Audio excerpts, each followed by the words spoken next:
In this video, Tucker Carlson asks the right question. Instead of attempting to deplatform Nісk Fuentес or keep people from listening to him, people should try to figure out what's the fuss about. How come everybody is watching Nісk Fuentes? The answer seems obvious. The white man in America has been screwed for a decade or more, and Fuentes is the guy who's willing to say so, and is willing to say no more of this nonsense.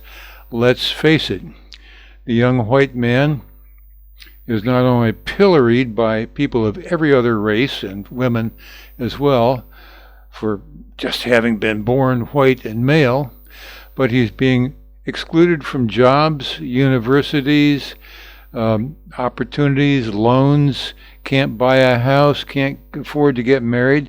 He's in bad shape. And he's upset about it. And it looks like his taxes are going to support people my age getting a more generous Social Security than the country can afford to pay, and they have nothing left for themselves. So it's understandable that they're bitter, and Tucker is saying only, let's listen to them. He mentions a few people in this video. I'll add some titles to say who he's talking about, as far as I know. But the main thing is, this Fuentes has something to say because so many people are listening. So for goodness sakes, stop shouting about it and listen. Well, it looks like all the screaming about Nісk Fuentes on the internet is finally dying down a little bit. It couldn't go on forever, though it seemed like it might. And that's a good thing because, after all, there's a lot else going on in the world, some of it important, and watching people day after day stand up to basically make the same point, I'm a good person, unlike him, not that interesting or edifying or even really informative. I mean, we definitely learned that there are quite a few professional conservatives who are not that conservative in any sense that really matters. Some of them are fraudulent or sad or kind of stuck in nonprofit jobs because they can't get another, and your sympathy goes out to them, but listening to them talk day after day really didn't teach us anything. But it doesn't mean that there aren't lessons to be learned. In fact, there's one really important lesson, and this was really the reason to interview Nісk Fuentes in the first place. And the lesson is that a lot of young men in America, mostly white, but not exclusively, listen to Nісk Fuentes really carefully. And the lesson that our professional bettors in Washington have drawn over the past few weeks is that means they're as bad as Nісk Fuentes. They're Nazis too. But of course, they're not Nazis by and large. They're just American young people.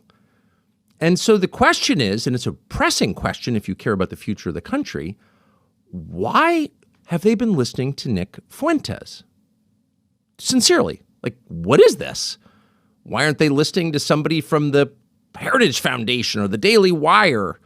Why do they believe Nісk Fuentes more than they believe the people who think they ought to have a monopoly on the attention of young conservatives? That is a really important question. And what does it say, not simply about their attitudes, but about the problems they face, the society they grew up in, the future they imagine for themselves? What does it say about all of that Fuentes is so popular among young men? After all, young men really are kind of the basis of our hope for continuing as a country. So if they're off in some direction that you don't understand, it's probably incumbent on you to try to understand it to the extent you can. You know, it's hard to understand other people's motives, and it's even harder when they're in a different generation. But making a good faith effort to figure out what is this, well, that's on us. Us being, you know, everyone with a job who's not in that generation. All the beneficiaries of a stronger, more cohesive America, the America we grew up in, which doesn't exist anymore. It's our responsibility to look at newer generations and say, what's going on with them? Can we help in any way? If we care about our country, if we care about our own families, our children and grandchildren, we probably want to do that. And it's probably not enough to call them names. It doesn't work, for one thing. It just makes whatever we claim to dislike even stronger. There's one lesson of the Trump 2015 announcement and everything that's happened since then, the last 10 years, it's that. And the lesson, obviously, is that when every power center in the country declares war on you, you become a power center. It doesn't destroy you. It makes you stronger. certainly true for Donald Trump. Would he have become president in 2016 and 2024 if all the cool kids hadn't denounced him as a Nazi? Probably not.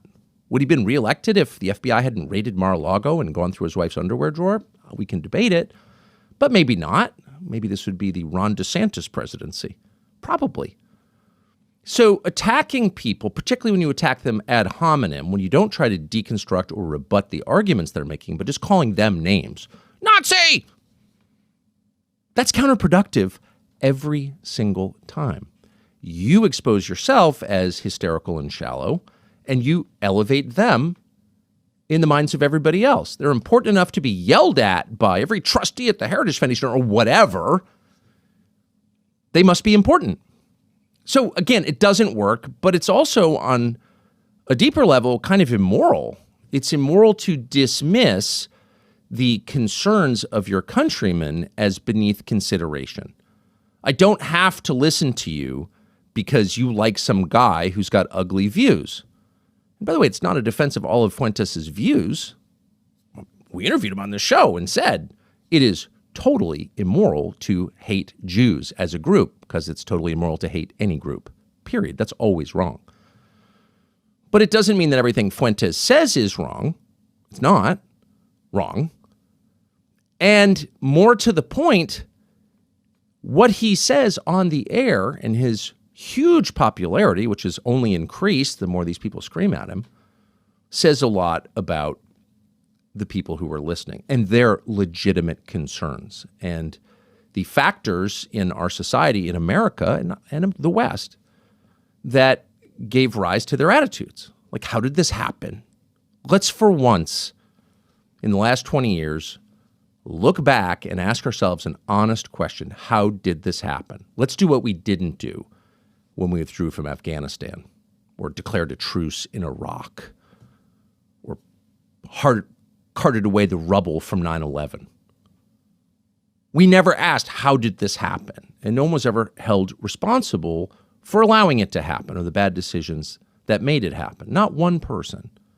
And so, of course, inevitably, disasters followed disasters, because if you never take the time to take responsibility for what you've done or even understand it, you're apt to repeat it. It's the most obvious observation in the world. It's the basis of good parenting. It's why you make your kids apologize, of course. So let's, in the case of Nісk Fuentes, focus not on Nісk Fuentes, but on the people who watch Nісk Fuentes. What kind of world have they grown up in? These young white men. Well, they've grown up in, over the last 10 years, a world that hates them. And not in a subtle way. Openly, with a Hutu-like directness and ferocity. They've grown up in a country that has systematically, in law, excluded them from the workplace, from education, from federal grants, and has told them again and again and again, no, we're not discriminating against you, and yes, you deserve it. Imagine growing up like that. And again, this isn't behind the scenes. This is way out in the open. And not only has it done exactly that to young white men, of course, white men being the one group who are officially excluded under DEI. There's only one, it's white men, white straight men. It's not whining. And by the way, this happens to be the one group in America who, by and large, have been taught for cultural reasons, don't whine. Don't talk about yourself so much. No one wants to hear your story. And whatever you do, don't be the victim. All of that's good advice, by the way. But this group has not only been excluded with the force of law by the Justice Department in every state and at every college and university, with maybe 3 exceptions. They've been mocked and attacked and lectured and harangued and screamed at. Every bookstore in America had books on display. Whiteness is the problem. Well, what if you're white? What if you're like 19 and you're thinking about how do I make my way in this increasingly competitive, maybe even ruthless country? And everywhere I go, people are telling me I'm bad because of the way I was born. What effect would that have on you? And then you flip on the tube or the internet And all these people with big jobs making big salaries who have the implied moral authority of their positions are telling you you're bad because of your skin color. And by the way, this is not a guess. Here's an example. We have systemic racism in the United States of America. It exists today. And it's a white man's problem. White men are responsible for it, not black men. And we have stood by to see mediocre, mealy-mouthed, snowflake white men who are incapable of taking critique, who are willing to dole out infamous repudiations of the humanity of the other, and yet they call us snowflakes, and they are the biggest flakes of snow to hit the earth. American history is one in which white Americans, by and large, have been taught to have indifference or even contempt for black life. We have defined the country as a white nation where people of color are here on a guest pass. 1 in 3 Americans are racists. 1 in 3 Americans are terrified that this country by the year 2040 is not going to be majority white. There has been no oppression for the white man in this country. And don't let it escape you that it is white men on this side of the aisle telling us, people of color on this side of the aisle, that y'all are the ones being oppressed. Wake up, white men. What the fuck is wrong with you? And you're just eating it up. Oh, my God. Look at what they're doing. All of a sudden, my heritage is going to be over. That I want to live in a country where their white kids go to white schools and white people marry each other. What is wrong with that? I want to grow up in the country that my great-grandfather grew up in. That country doesn't exist anymore, asshole.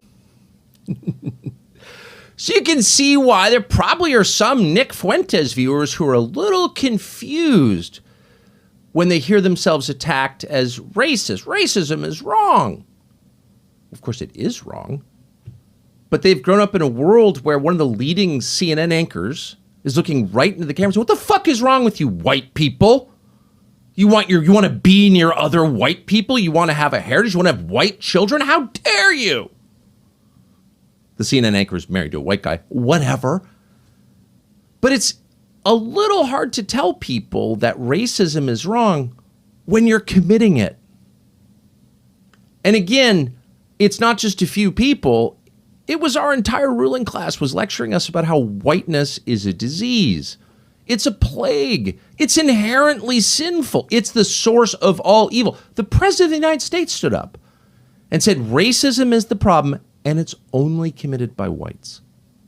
It's a white man problem. Is racism only committed by whites? No, and everyone knows that. Hating other people is a human problem, one that every person struggles with, hopefully struggles against, because it's wrong. It's always wrong. Anti-Semitism is wrong. It's every bit as wrong as what you just saw. It's every bit as anti-black racism or anti-Malaysian racism. It doesn't matter. Hating people for how they were born is wrong. It's called a universal principle. This country is founded on universal principles. They apply to everyone equally. That's the promise of America. That is Western civilization. If you could sum it up in a sentence, what is Western civilization? Well, it's a civilization governed by universal principles. Everyone can be saved. No one is damned by his nature. And hating any group, because that's true, hating any group is by definition immoral. Doesn't mean it hasn't happened. It happens all the time, of course, because it's the default setting in the human heart. But we need to struggle against it. Maybe not ban it. Hard to ban attitudes. And once you get down that road, you become totalitarian immediately. But say it's wrong. And if it's not wrong in every case, then it can't really be wrong, can it? If it's not a universal principle, then it's not a principle. And so how can my racism be worse than your racism? Well, of course it can't. So the people lecturing Fuentes viewers for something that is wrong, hating all Jews is wrong, totally wrong, don't have the moral authority to make the case because they've been engaging in this in public and in private for the entire lifetime of Nісk Fuentes's viewers. So it's hard to take them seriously. And by the way, you can tell exactly where this is going. It's going toward violence, tribal warfare. That's the last thing you want. That's why this is a great country. That's why it's exceptional, because we haven't had that. And why haven't we had that? Because we have self-consciously and out loud said, these are universal principles that apply to every human being because every human being was created by God in God's image. That's it right there. That's a Christian understanding of the human soul.